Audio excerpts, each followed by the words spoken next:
Now recording. Sejam muito bem-vindos ao Assito Podcast e aqui quem vos fala é o Mário e com participações especiais no podcast de hoje. O podcast de hoje vai ser especial, então tem que ter participações especiais. Senhor 6K, que é um parceiro até aqui do canal, pode se apresentar aí. Privet, esse aqui é o 6K do Ring Bell Cash. Obrigado pelo convite aí, Mário. Tamo junto. E vamos entrar aqui no assunto, vai ser maneiro. Maneiro. E um anônimo de internet, por enquanto ainda, senhor Faviro, se apresenta aí. Não sou anônimo, cara. Eu sou mais famoso que vocês dois. Ring Bell começou com russo, eu começo então com hebraico. Entendeu? Boker Tov, coins. Aqui é o Faveiro e é só isso. Eu não estava preparado para esse começo, eu nem sabia que ia ter essa parte. Pode continuar. Geralmente eu apresento aqui os convidados. Mas parece que você nem ouviu um podcast, ou porra? Pera, tu não sabe que não tem uma coisa chamada apresentação? Pô, a gente não... Não, tá bom, então vou apresentar direito. É Faveiro. Pô, mas só tem isso, cara. Não tem mais a adicionar, entendeu? Fala que você é um cara de... Você é um cara... Como eu posso dizer o termo correto? Você não tem rótulos. Rótulos não te categorizam. Exato, eu tô fora de etiquetas, entendeu? É por isso que eu sou o que sou. É bíblico isso. Eu sou aquele que é. Em resumo, você é igual aquelas mina... Você é igual aquelas mina biscoiteiras que tatuam carpedinho na bunda. Meu, não, depois não é dessa isso. porra Não, desse tu sabe que eu tô brincando, apresentando o tema. Vocês cala a boca. Bem, o tema desse pod aqui vai ser voltado aqui para como ser homem numa sociedade moderna, ou como ser homem em uma sociedade entre ruínas. Vou pedir aqui a opinião pro exaltado Ring Bell. Pode começar falando aí, pô. Por mais que você seja gay, a gente quer ouvir a opinião de homossexuais também sobre isso. Primeiro ponto, não, desculpa aí, isso aí é uma calúnia, chamarei meus advogados que notificarão, você receberá uma notificação dos meus advogados nessa próxima segunda-feira, mas continuando aqui. Então, sobre essa situação aí, cara, eu vejo que o que torna um homem, não é só o óbvio de, você nascer do sexo masculino, como também tem questão de comportamento e como se comportar de forma saudável para você e se reconhecer como homem, as suas responsabilidades e como você vai adquirindo elas. E para você se tornar um homem, você tem que, no final das contas, você vai. Como eu posso dizer, é um caminho sem volta, saca? Você precisa aumentar as suas responsabilidades, as coisas que você precisa fazer, os deveres que você tem. Porque quanto mais deveres você tem, mais responsabilidades, querendo ou não, mais conquistas, e você vai se tornando um homem nisso tudo. A sociedade atual, ela acaba, como eu posso dizer, você consegue ainda criar coisas, sabe, você ainda é possível você criar uma família, é possível você criar essas coisas ainda. O problema da nossa sociedade hoje em dia é que as pessoas não têm muito um referencial. Que exemplo, muitas pessoas, assim, muitos caras e tudo, eles não têm um referencial, muitos jovens não têm um referencial de pais, porque ou tem um pai não tem um pai presente, ou não tem referencial em cultura de massa, porque na cultura de massa, que seria a cultura pop, quadrinho, filme, série, eles botam ou o homem como inexistente, ou os atributos que, no geral, categorizam as qualidades de um homem, que sempre foram qualidades de um homem, eles as problematizam. Então, o cara, ele não tem uma figura no passado e não tem uma figura cultural. Porém, ainda é possível. É só você ter que, de alguma forma, achar esse referencial, seja em literatura, seja conversando com mais velhos, como seus avós, achando alguma pessoa para ti, ou sei lá, algum líder religioso, espiritual, como um padre, pastor. Eu vejo que essas são as formas de você se tornar um homem no que seria um molde clássico de ser um homem, sabe? E aí, Faber, quer já dar a sua opinião aqui do início? E daqui a pouco a gente desenvolve logo o tema. Pode ser então. Então, o tema, pelo que foi apresentado, é justamente como ser um homem ante um mundo em ruínas, um mundo moderno. Só que, antes de tratar sobre o tema, de duplo modo deve proceder. Primeiro, segundo a definição, claro, o que é mundo moderno e o que é ser homem, e segundo o tratamento, o fim da questão, que é justamente a forma de ser homem no mundo moderno. Mundo moderno, pelo menos ao meu ver, é justamente esse conjunto de elementos trévicos que distanciaram o homem tradicional do homem atual. Óbvio que isso sempre se vê a partir de um referencial. O que é o homem tradicional? O homem tradicional é aquele que possui virtudes. O que é a virtude? A virtude se dá quanto a um fim. E o fim é sempre transcendente, claro. E assim a gente conecta o significado de mundo moderno com o significado também de ser homem. Ser homem é justamente ser homem quanto a um fim. Não podemos traçar uma linha de raciocínio que vai dizer que, olha, ser homem X, Y, Z, sem antes traçar o fim de ser X, Y, Z. Então a primeira questão que se abre é: qual é o fim do homem? É uma questão que se deve desenvolver. É interessante desenvolver essa questão e delimitar bem esse tema. Eu vejo que você pode colocar o fim tanto como o fim de fato da sua vida, ou a questão de os objetivos que um homem ele sempre teve. Isso sempre teve, e eles podem ser categorizados, se tu analisar bem, pelas gerações que passam, que em todas as sociedades, mesmo distintas, mesmo acreditando em coisas diferentes, os homens, eles tinham uma certa proximidade nos seus objetivos, seja desde o mais básico, como sobrevivência, construir família e tudo mais, como também o objetivo de chegar à sua transcendência, no caso. Ou seja, o cara, para ele ser um homem, ele intrinsecamente, claro, falando isso pela visão tradicional, ele tem que intrinsecamente estar ligado a um transcendente, estar ligado a alguma religião, a algum ser divino, para ele poder evoluir como homem, como indivíduo, e atingir todas as qualidades que um homem tradicional tinha e que um homem moderno hoje em dia não possui. Perfeito. Eu vejo essa questão de forma mais categórica, né? De duplo modo, podemos dividir, então, o fim do homem. E, de certa forma, o fim do homem ele é subjetivo e objetivo. Mano, tu tem alguma opinião acerca disso? Antes de dar uma opinião, que eu acho que a opinião vai ser mais certeira acerca do tema. Poderia falar. Sempre vou ter que dar a visão tradicional. Antes. Tá, vou dar mais uma análise. Mais um ponto de vista. Um exemplo de como era. Seria mais ou menos o ponto de vista tradicional. O ponto de vista é: o homem sempre teve que ser a referência tanto no lar quanto na sociedade. Por isso que geralmente os países eram comandados por reis, as lideranças sempre eram masculinas e sempre o homem foi o dominante na sociedade. Aí, com o passar do tempo e com a era das revoluções, que foi no período do século 17, 18 para o 19, isso daí já deu uma mudada. Simplesmente foi trocando, a sociedade foi de mais solar, solar seria uma referência mais masculina, que era o cristianismo, para uma visão mais laica e feminina, em até alguns pontos. Essa seria a minha opinião. Bem, perceba que sempre há um fundamento ontológico, né? O onto seria o eu. O eu ele age tanto quanto um princípio individualizante, o eu me distingue do outro, mas o eu também é genérico, isso é, o eu ele é partícipe de toda a espécie. Ser homem é ter um eu, de certa forma. Esse eu é afirmativo. Eu estou, eu sou. Diferenciando-se, então, dos animais, esse eu ele é racional. E a vontade, o apetite, também é um apetite racional. Certo? Alguém discorda aqui disso?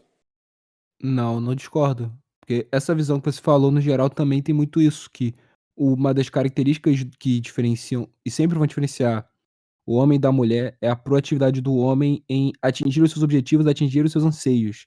Seja desde o mais simples possível, como construir uma família e tudo mais, até coisas como foram como eu posso dizer, a Ordem dos Descobrimentos. Um exemplo aqui de Portugal, que é como chamam, você pegar um navio, ficar numa viagem de 6 meses, passando por tempestade, fome, isso e aquilo, pra tu chegar na América, apenas homens tiveram esse tipo de anseio de conseguir ir até aí lá, de conseguir ter esse tipo de iniciativa.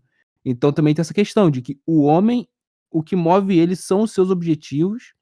Seus objetivos eles podem ser desde o plano material, que é o plano de conseguir coisas aqui no mundo, deixar o seu legado, deixar a sua marca, como também podem ser de coisas como de forma espiritual, de, sabe, chegar ao céu, chegar à eternidade, chegar mais próximo ao transcendente. Então eu vejo que uma das coisas que caracteriza o homem, que sempre vai caracterizar o homem, pelo menos como a gente conhece o referencial de homem, é isso, o homem está sempre correndo atrás dos objetivos, o homem sempre tem uma inquietude dentro dele, e é isso que o faz avançar. Tanto que você vê, né, que hoje em dia a gente vive numa sociedade, que é a sociedade com o maior taxa de conforto na história da humanidade. Antigamente as pessoas não tinham conforto que hoje em dia um homem tem. Porém, ao mesmo tempo, é com o maior número de pessoas com sintomas de depressão, casos, sabe, problemas clínicos, psicológicos. Por quê? Porque o cara ele tá na zona de conforto e, querendo ou não, isso acaba deteriorando a mente do cara, acaba deteriorando a maneira que o cara vai se levar em relação ao como o mundo deve funcionar. Tanto que é por isso até que você vê que sociedades com welfare, né, que seria ajudas governamentais e tudo mais, são sociedades menos criativas, porque o cara não tem a dificuldade para ele estabelecer alguma coisa, para estabelecer alguma meta, para estabelecer algum objetivo. Então, para você ser homem, você intrinsecamente tem que estar na dificuldade, se você analisar bem. Percebe então que o eu que fala o homem é justamente o eu afirmativo. Ele é o eu positivo, por assim dizer. Como assim positivo? De certa forma, existe uma tendência no homem para que o eu e a verdade seja o próprio fato. Entende? E se o eu e a verdade é o próprio fato, o meu objetivo ele não se confunde com o fato. O meu objetivo é de que forma eu vou transformar o fato para que o meu fim se coloque na realidade. Então, uma distinção essencial entre o homem e a mulher é que, de certa forma, a mulher tem um eu negativo e o homem um eu positivo. Um eu afirmativo e um eu negativo. Um positivo, outro contraditório, por assim dizer. Como assim? O que seria um eu a partir de afirmação e um eu a partir de negação? O eu a partir de afirmação é justamente o que eu comentei. Ele é o eu onde o fato ele se confunde com a verdade. Ambos são a mesma coisa, psicologicamente dizendo. E o eu negativo é a negação do fato atual por um devir ser. A mulher, ela age através de um devir ser e nunca de um fato. Para ela, não cabe transformar o fato para atingir um objetivo ou um fim, mas o devir é o próprio fato. O que vem a ser é o próprio fato, e não o que já é. Entende? São formas de interpretações psicológicas diferentes. E a gente chega numa conclusão muito interessante. Claro, essa é uma conclusão que ronda toda a história da filosofia. Tanto o homem quanto a mulher agem para um fim, mas me parece que a interpretação acerca de como alcançar esse fim para o homem é diferente da mulher. E como você mesmo comentou, Ingbel, existem demonstrações históricas claras disso, né? As grandes circunnavegações, as grandes revoluções e conquistas. Isso tudo é parte do homem. E isso tudo é fato, consumado. A mulher ela sempre esteve no devir a ser. Ela sempre esteve na concepção de imanência, no querer ter filho. O homem ele não quer simplesmente ter filho. Ele quer ter filho e dominar o mundo. Ele quer ter filho e atingir o paraíso. Ele quer ter filho e modificar. Ele quer ter filho e agir. Entende? A mulher basta para ela desejar ter filho e ter uma família. Entende? E, sim, o homem, se você for analisar bem, ele quer deixar a sua marca no mundo de alguma forma. E até a maneira que os homens e as mulheres, eles, como eu posso dizer, eles se adaptam à sociedade. Você percebe isso mesmo no mundo moderno, por assim dizer, né? Hoje em dia, o homem, ele é muito mais inconformado com o status quo, com a forma que o mundo ele vai rondando. É um cara que acaba sempre querendo mudar isso. Enquanto a mulher não, a mulher ela se acostuma com o mundo e se acostuma com a ordem vigente daquele mundo para poder viver melhor, para poder ter uma segurança familiar, uma segurança para os filhos, para os descendentes, para que não tenham, como pode dizer, um diferencial e acabem não sofrendo essa diferença. Enquanto o homem, ele, como pode dizer, mesmo ele fazendo sim contribuições sociais, afinal, os seres humanos são animais sociais, ele não tem essa aí, dependendo do cara, ele não tem tanto problema em cortar, sabe, fazer esse corte, esse cisma com a sociedade. Se o objetivo dele e a marca que ele quer deixar são contra o que a sociedade quer, independente de quem seja o homem, independente de quem seja o motivo, o cara é muito mais fácil ele cortar os seus laços que ele tem com a sociedade, saca? Com seja da forma que a sociedade acha, seja a expectativa da sociedade, a maneira que a sociedade vê esse cara. Entendeu mais ou menos o que eu quis dizer? De que o homem, ele sempre vai tentar, ele sempre vai é mais combativo do que a mulher, seja em questão de como ele vai ver as coisas, como você falou, né, a maneira que ele interpreta o mundo, até a maneira que ele age, né, até a praxis em si.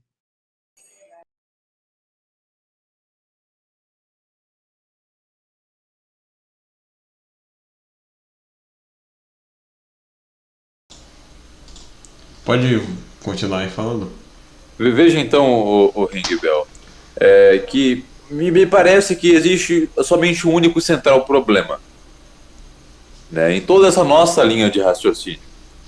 É que falamos do homem romano, falamos do espírito romano, de certa forma. Qual que é o espírito romano? Descreve bem Santo Agostinho no livro Cidade de Deus. A primeira parte, primeiro livro, né, do Cidade de Deus, é justamente a cidade do amor próprio. Porque o homem romano, o homem de espírito solar, quer deixar sua marca no mundo? Ele quer deixar sua marca no mundo justamente porque a glória dele está no mundo.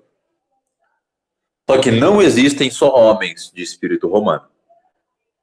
Há homens de espírito ateniense. Este é o caso do homem da teoria. Este é o caso do homem contemplativo, que abriu monastérios, que construiu conventos, e tudo o mais. E tudo o mais. Universidades, grandes bibliotecas e tudo o mais. De certa forma, o que a gente descreveu não está errado. Mas parece que falta algo, falta uma outra categoria. Sabe? E é justamente essa categoria do homem da teoria. E tá, certo, o homem é naturalmente prático. Só que existe uma forma de ser homem, que é justamente uma forma contemplativa de ser prático. Pois também a contemplação é prática. Você faz a contemplação na realidade. Entende? No aqui e agora. Você não faz uma contemplação no devir a ser. A sua contemplação jamais é passiva. E essa é a contemplação do homem, uma contemplação ativa. Então, até mesmo o homem contemplativo é um homem ativo. Mas a forma com que ele se encaixa no mundo é diferente. O homem de espírito romano é o homem da guerra, é a metafísica da guerra, é a técnica. O homem de espírito ateniense é justamente a parte teórica da técnica. A meditação por trás da técnica para se chegar na técnica, por assim dizer. Ele não vai ser o homem da guerra, mas ao mesmo tempo há uma guerra que ele enfrenta. Essa guerra não é só contra um inimigo local, espacial, é contra o mundo todo. Esse é o homem contemplativo da teoria. Ele é dialética em si mesmo. Enquanto um é dialética fisicamente, o outro é dialética espiritualmente. Sabe? É mais ou menos isso que é interessante encaixar. E por que devemos seguir sempre por essa linha? Porque talvez alguém que ouça isso não seja alguém com aquele espírito ativo, no sentido de ir lá, entrar numa batalha e não sei o quê. É o cara que ele vai pegar o papel e ele vai descrever a batalha e ele sabe como vencer a batalha, entendeu? Mas ele não vai vencer a batalha fisicamente, mas ele sabe como vencer a batalha. Exato, o próprio, até porque também tem essa questão, né, de que muita visão de muita gente na internet, tudo, o cara acha que o homem tem que ser apenas um ser combativo, como você acabou falando, apenas o espírito romano, mas o pessoal, ele chega a negligenciar o resto, o pessoal chega a negligenciar as outras capacidades do homem, a intelectualidade do homem, a maneira do homem observar situações e levar a sociedade para frente, se tu analisar bem. E eu acho que acaba entrando também nessa questão que você acabou falando, né? De que como o cara que vai ouvir esse podcast, o ouvinte, como ele se encaixa, como ele se percebe. Porque o cara pode não ser um cara combativo, pode ser um cara que é uma pessoa passiva, que é viver uma vida pacata, não há erro nisso, não há maldade nisso, mas o cara, ele também tem que entender o que seria viver uma vida pacata na sua, como pode dizer, de forma mais efetiva, de forma mais eficiente e da forma que ele consiga aproveitar mais, né, porque ele vai estar centrado na realidade. Até que eu tô querendo. Perfeito. Dá pra até abordar esse ponto agora. Aí, bora abordar um pouco a vida, o modo contemplativo e o modo romano. E como cada um desses vai contra a sociedade moderna. Perfeito. Uma das formas de descrever a sociedade moderna é enquanto perturbação. Como assim enquanto perturbação? Enquanto oscilação? Perturbação é justamente quando há uma ordem disposta e essa ordem constantemente interrompida. As interrupções dessa ordem é uma perturbação, por assim dizer. Porém, o mundo moderno é constantemente perturbação. Toda vez que há ordem, há certa interrupção. Há quebra na ordem. Há descontinuidade. E a descontinuidade é o que caracteriza centralmente o mundo moderno. Não há uma estabilidade, correto? Não, Não, não há estabilidade, não há quer dizer, estabilidade. não há, exato, não existe estabilidade. O mundo moderno, ele sempre está em conflito em si próprio. É como se fosse aquela figura de Ouroboros que está sempre, sabe, se expandindo, mas ao mesmo tempo se devorando. Perceba que a dialética individual do homem é uma dialética dele contra o mundo. Só que a dialética do mundo moderno é a dialética de tudo contra tudo. Entende? No seguinte sentido, de certa forma, tem aquela argumentação marxista de que você, de certa forma, se opõe a seu patrão, tem sentido. Só que não a nível real, mas a nível relacional, a nível de dominação. Entende? Não significa que você, por exemplo, é passivo ao seu patrão enquanto homem, mas significa que, em relação de dominação, o seu patrão, de fato, é mais ativo que você. E mesmo no ambiente familiar, principalmente no ambiente político. O que é a construção política moderna? O que é a democracia moderna? É justamente perturbação, é justamente descontinuidade.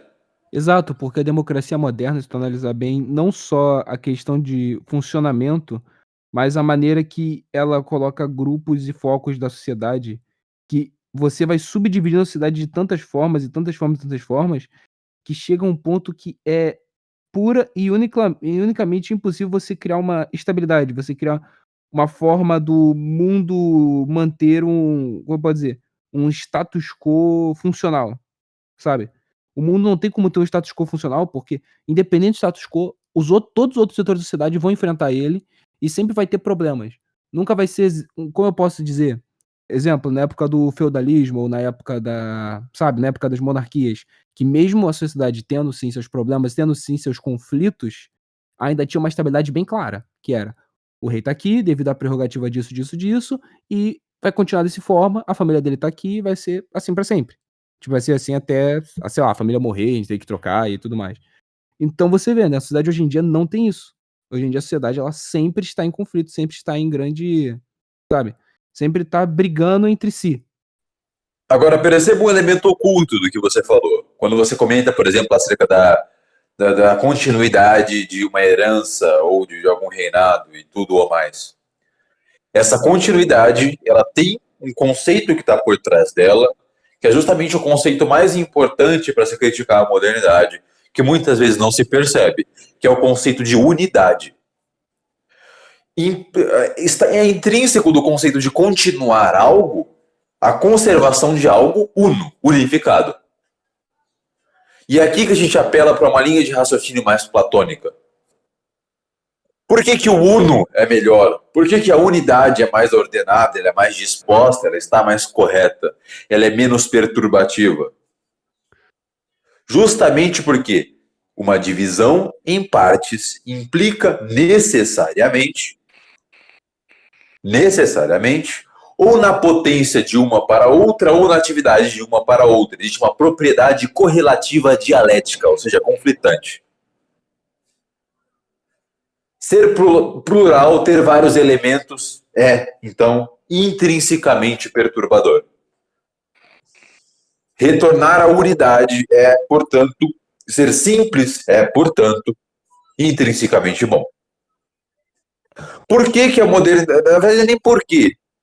É de que forma se demonstra que, cada vez, quando aprofundamos a modernidade, ficamos mais plurais, mais múltiplos, e não mais unos, e não mais conservando um elemento. Basta observar, por exemplo, o problema que causou Herbert Marcuse, a revolução sexual. Os LGBTs e as divisões de gêneros. Entende? Não é mais, não é só heterossexuais e homossexuais, é heterossexuais, homossexuais, e binário, não binário, não sei o quê, não sei o quê.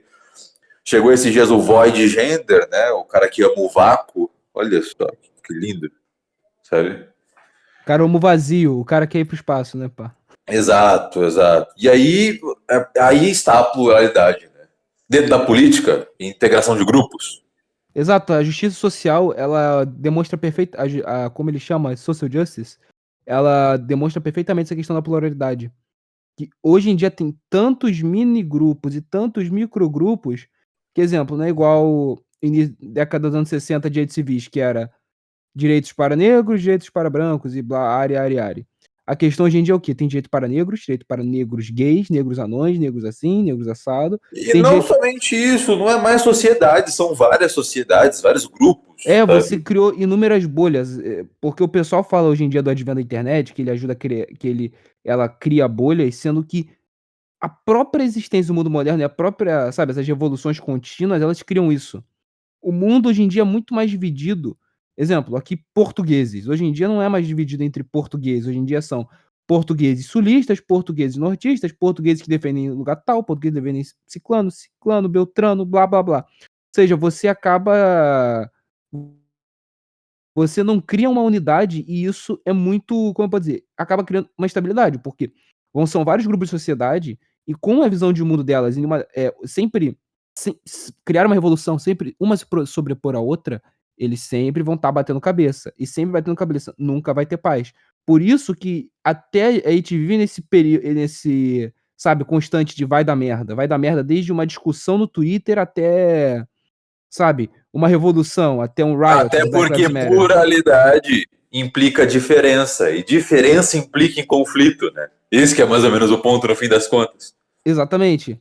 Mas a gente está aqui conversando sobre essa questão da, sabe, a teoria do que seria um homem tradicional, mas se a gente for pegar de forma prática, como você vê que o homem, hoje em dia, ele pode chegar a um patamar do que seria o homem tradicional, do que seria um homem da década de 50, década de 40, 1800? Pegamos por apofatismo.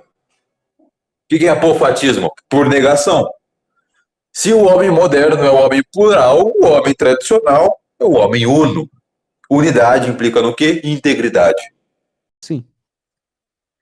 E esse, no fim das contas, é o homem correto. É o homem íntegro. Íntegro é ser uno em todos os sentidos. Você não tem aquilo que Jung chama... Não é que não tem. Psicologicamente sempre tem. Mas ambos se identificam. Persona. A sua máscara social é diferente da sua máscara pessoal. Isso não deve existir para o homem tradicional. O que ele apresenta na sociedade é o que ele é. Não há dois dele, há um dele. Não há três dele, há um dele. Exato, ser você mesmo, seja, exemplo, nessa conversa aqui, ou se a gente fosse encontrar na rua, na hora de uma entrevista de emprego, você sempre ser a mesma pessoa, você sempre ser o mais autêntico possível, o mais honesto consigo mesmo, com as suas palavras, sabe? Resumidamente, como eu posso dizer de uma maneira mais clara, você ser fiel ao que você diz, você ser um homem de palavra, já é o primeiro passo para você então sair do mundo moderno. Porque hoje em dia, se tu analisar bem, a gente tá vivendo um mundo tão histriônico, tão esquizofrênico, que as pessoas elas acabam, como eu posso dizer, você tem que criar uma máscara no seu trabalho, tem que criar uma máscara no seu relacionamento, tem que criar uma máscara na sua família, para você não ser julgado, para você não sofrer nenhuma represália social e ser excluído. Então, não só essa questão de você ser uma pessoa íntegra de palavra, ser uno, como você próprio disse, como também tem a questão de você não se importar com o mundo moderno. O mundo moderno não ser, como eu posso dizer? O mundo moderno ele não ser insubstituível na sua vida. Você ser capaz de viver esse mundo moderno. Ser capaz de fato, se isolar desse mundo. Porque esse mundo não é recompensa final, se tu analisar bem. Percebe então que, certo, de certa forma estamos em contato com o mundo exterior. Exteriormente é impossível evitar o mundo moderno. Quando você sai na rua, você vai ver mulheres seminuas. Entende? Mesmo como você está num ambiente rupestre, surgirão conflitos exteriores. E sempre haverão conflitos exteriores. Como se desprender do mundo moderno? Interiormente. Não tem outra resposta.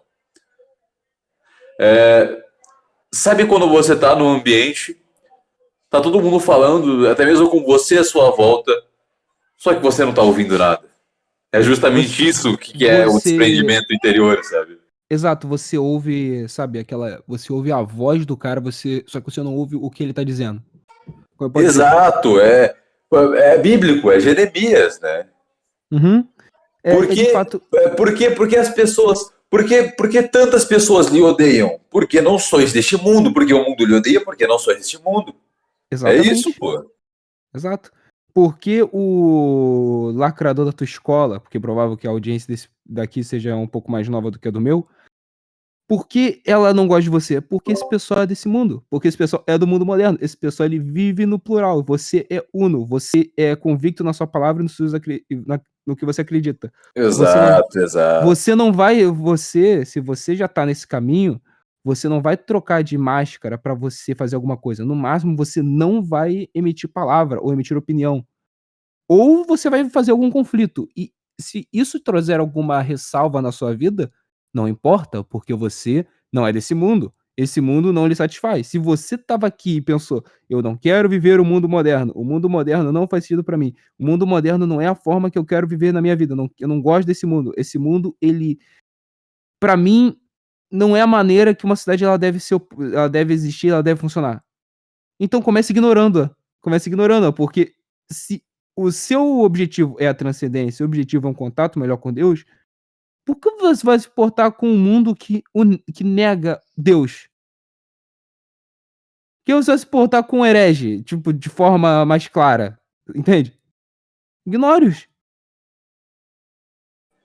Veja então que o homem tem um fim subjetivo e um fim objetivo. O fim objetivo é substancial. Em metafísica, é justamente aquilo que tem de qualquer ente. O que é aquilo que tem de qualquer ente? A sua perfeição. E sua perfeição se encerra sempre no bem supremo, no nosso caso, Deus.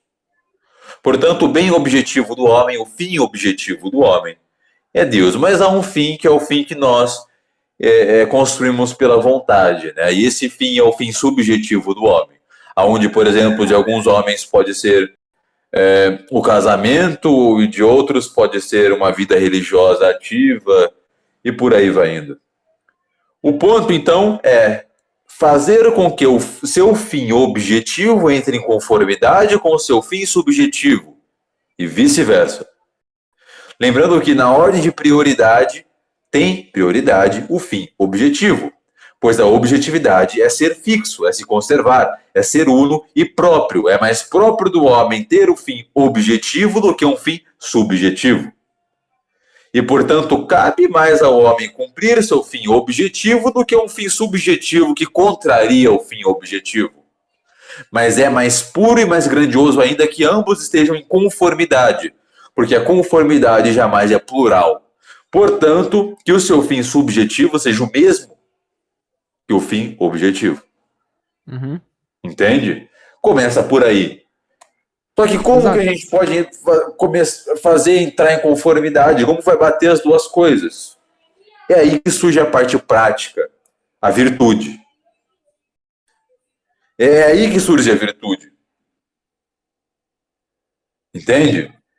Santa Catarina de Sena, ela trabalha logo no comecinho do Diálogo, no capítulo 2 do livro Diálogo, livro divinamente inspirado, inclusive. Ela trabalha com o princípio da virtude. E ela comenta uma frase que para mim é excepcional. Me perdoe, ouvinte ateu. Não me parece que convém muito você ser ateu e ao mesmo tempo se revoltar contra o mundo moderno, tá? Ela fala o seguinte. É Deus falando, né? Ela escrevendo, mas é como se fosse Deus falando. É o personagem Deus na história dela. Não há nenhuma forma de vocês, pobres criaturas, me satisfazerem, porque já sou perfeito. De nenhuma forma vocês me são úteis.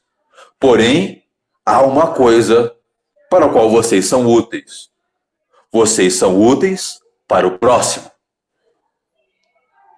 E aí logo em seguida ela comenta, isso que é interessante. Por que toda virtude é acerca do próximo e todo vício, todo pecado e todo erro é acerca do próximo também? Porque você é o primeiro próximo de si mesmo. Entende? Uhum. E aí começam as grandes sacadas. Qual é? O princípio da virtude é o amor. O amor... Esquece aquela concepção de amor romântico. Aqui não se fala de amor romântico. Amor é unificação, é união, é participação na forma da unidade. E se o amor ele é, por essência, união, se aquele que ama deseja se unir ao objeto amado, temos novamente um traço que repele a modernidade do fim objetivo do homem. Se a modernidade é plural, ela jamais pode ser amor, porque o amor é, por essência, unitivo. Se o amor é, por essência, unitivo, você dividir e desmembrar em várias partes para fazer uma coparticipação não tem o menor sentido. Você está causando multiplicidade e não unidade. O princípio, então, da virtude é o amor. Se o princípio da virtude é o amor, o que é o contrário do amor? É o ódio. O ódio na verdade, o ódio é uma consequência disso. Uhum. O contrário do amor é o orgulho. Por que o contrário do amor é o orgulho a nível de teologia da virtude, né? De teologia ética, por assim dizer? Justamente porque o orgulho faz você se voltar para si mesmo, ou seja, você não se volta para o objeto amado. O objeto amado é sempre exterior, porque você já é uno consigo mesmo. Então é por isso que você não pode amar a si mesmo. Se o objeto amado é sempre exterior e você é orgulhoso, você simplesmente não tem amor a nada. E, portanto, você não segue o princípio da virtude. Portanto, o primeiro vício, o vício capital que faz gerar todos os outros, é o orgulho. Ficamos em cólera porque somos orgulhosos. Ficamos tristes porque somos orgulhosos. Entende? O que é a cólera? O que é o se enraivecer de forma irracional? Né? É justamente o orgulho manifestado de tal forma que a dialética entre você e o outro se torna motivo excepcional para se romper com a justiça. A cólera, ela essencialmente rompe com a justiça, porque ela é justamente a irascibilidade sem medida. É o homem despojado de si, é o homem enquanto animal irracional. Só que a cólera procede do orgulho, porque se irritar em excesso é a propriedade antes de você considerar apenas a si mesmo e não ser prudente com o outro. E não considerar que há um outro e esse outro é falho, ele tem defeitos tal como a ti. É por isso que o princípio o princípio não é o ódio. O ódio é consequência do princípio do vício, que é o orgulho. E o princípio da virtude é o amor. Mas não é simplesmente amor, porque não podemos ser útil para Deus e nós em si mesmo não somos nada. Só podemos ser útil para onde? Para o próximo. Então o princípio da virtude é o amor ao próximo. Peraí. Agora, para encerrar o pod, o que vocês acham de... Já que Já que a Você sociedade comeu uma moderna... pedação aí, mano. Quê? Repete aí, ô Faveiro. Eu falei que você comeu um pedaço, hein, cara. O do Tem quê? que comer rapidinho, aí você termina. Tá, eu só... Aliás, o Faveiro, antes. Pode cortar isso aqui, no caso, tudo, mas. Cara, eu acho que esse aqui ficou bom. Esse aqui ficou.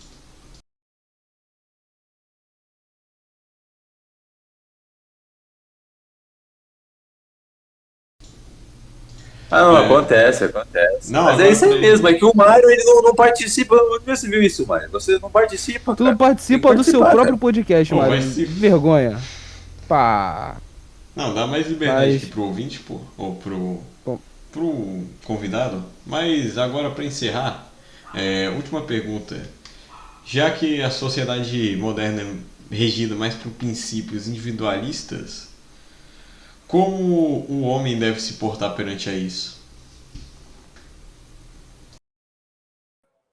Bem, eu vou. Vamos lá então, né? Se eu estava falando então que a virtude ela começa pelo amor ao próximo e o pecado começa pelo orgulho, o vício começa pelo orgulho, o princípio então do homem íntegro é justamente o amor ao próximo, não desmedido. Como assim não desmedido? Existe algo chamado prudência. A prudência é saber medir a forma que se age. Entende? Então, o primeiro ato, por assim dizer, do homem tradicional é o autorreconhecimento de seu próprio nada. Você é nada. Entende? Você é nada.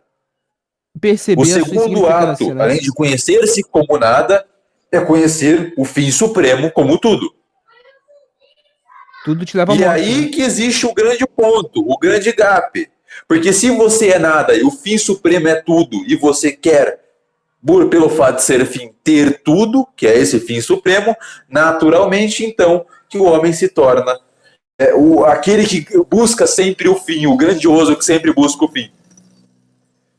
É aí que a gente volta para o começo, sabe? O homem, ele é sempre ativo, porque o homem é justamente essa ponte entre o nada e o tudo. Ele é nada, ele busca tudo, entende? Então, na minha visão, então, para recuperar o homem tradicional, primeiro, autorreconhecimento, reconhecer-se como nada e reconhecer o seu fim supremo como tudo. Segundo, amor ao próximo. Quando você gera amor ao próximo, você gera o quê? Humildade e caridade. Depois da humildade e da caridade, você gera o quê? Discernimento. Depois do discernimento, você gera todas as outras virtudes. E E. assim você vira um Shed. É isso que eu tenho Não, para dizer. e outra coisa, né? Que você acabou falando, eu vejo que a maior parte das pessoas, a maior parte do pessoal mais novo, acaba não tendo muito essa questão de referencial, sabe, de como amar o próximo, de como fazer a caridade e tudo mais. Então, não apenas, sabe, estudar e tudo, mas procure também, sempre que possível, fazer caridade e tudo em igrejas, em igrejas, em locais onde você conhece as pessoas, porque assim você vai acabar encontrando pessoas que têm um objetivo, um fim equivalente ao seu, que é a transcendência. Então escolha bem o lugar. E dependendo, você vai acabar, como eu posso dizer, você vai acabar sim gerando mais amor ao próximo, porque é uma das coisas que mesmo não, como eu posso dizer, não sendo essencial, você para amar ao próximo também tem que, para você começar a amar a todos, você também tem que, você primeiro tem que amar pessoas que você tem mais identificação, correto? E se você começa a interagir com pessoas que estão num local com um teórico objetivo similar ao seu, que é a salvação, e querem ajudar o próximo, praticar a caridade, de fato, tratar a sua alma, você vai começar a dar, como eu posso dizer, os primeiros passos para você chegar no que o Faveiro falou.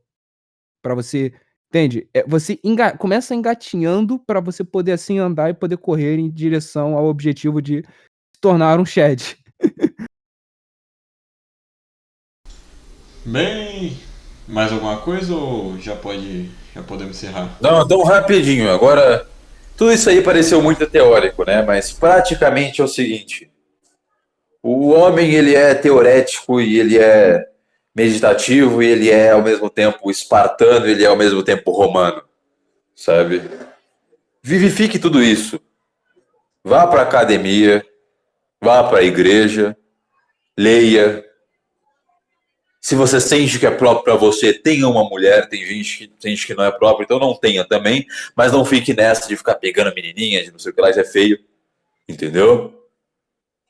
Busque sempre não se voltar a si mesmo no sentido de você se colocar sobre o próximo. Mas o próximo é mais importante do que você. Porque Deus é mais importante do que você. Sim. Entendeu?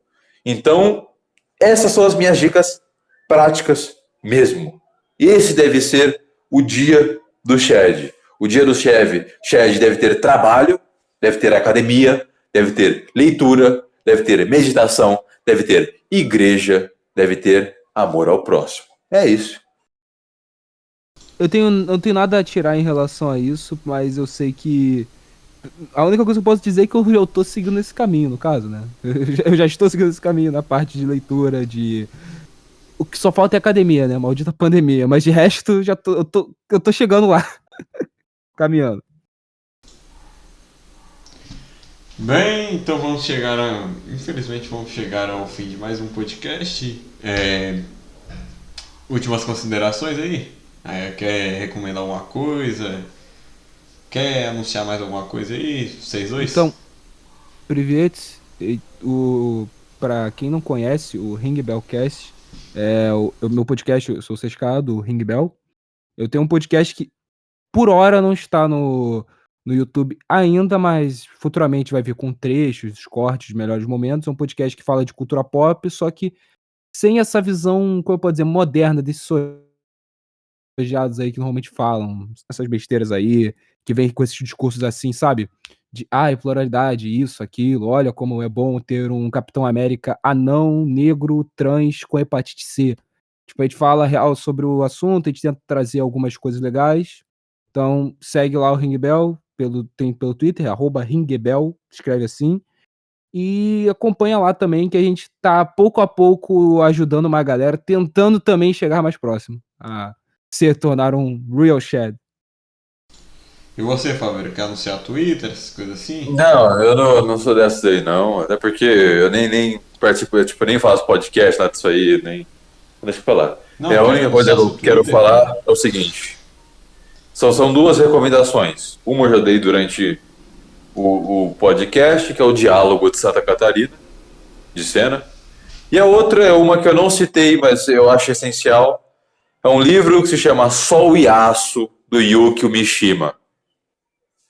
Então, leiam O Diálogo de Santa Catarina, Sol e Aço, de Yukio Mishima. Só isso. Boa noite. Tá, se vocês quiserem conversar com o Fábio, é só entrar no grupo do Guerreiros do Ocidente do Não, Discord. ninguém tem que conversar comigo, não. Deixa eu falar isso aí. Eu esqueci de anunciar aqui o grupo. Mas aqui é o grupo Guerreiros do Ocidente, nome é indutivo, de a flota de Templários. Aqui nós formamos guerreiros contra a modernidade. Vai ser até um podcast tema pra galera aqui do servidor. Então não se esqueça de ouvir. Não se esqueça de interagir no grupo, caso você ficou interessado. 50 minutos de pod aqui. Então, agora só falta eu anunciar minhas outras redes e os grupos. E essa semana ainda, esqueci ainda de falar, vai ter vou gravar uns 7 podcasts e vou postar o resto tudo durante a semana. Esse aqui vai ser postado no mesmo dia, porque eu tô gravando no OBS. Então, essa semana vai estourar. Vamos bater um papo com a galera massa, é só esperar. Então, não se esqueça de se inscrever. Não sei nem porque eu tô recomendando isso. O canal deveria ser Shed só para os caras se inscrever, sem precisar pedir. Então, entre no meu grupo, vejam minhas outras redes. Tô meio parado porque eu tô administrando aqui os podcasts, as coisas assim. Mas não se esqueçam de ver minhas outras redes. Fiquem com Deus. Confira o canal do 6K e... Eu também tenho um canal que eu falo de comentário, basicamente notícias que estão acontecendo agora no mundo atual, né, no mundo moderno, com um amigo meu, Rafux, que é do Samurai, que é resumindo, seguir o caminho do Bushido, seguir o caminho da verdade e contra, resumindo, tudo isso coisa que tá aí. Escreve lá também, que tá no YouTube, tem uns vídeos e é isso. Muito obrigado aí e tamo junto, Mário. Sempre que precisar, eu tô aqui, cara. Valeu. Então, fiquem com Deus e um forte abraço. Amém. Encerrei errado.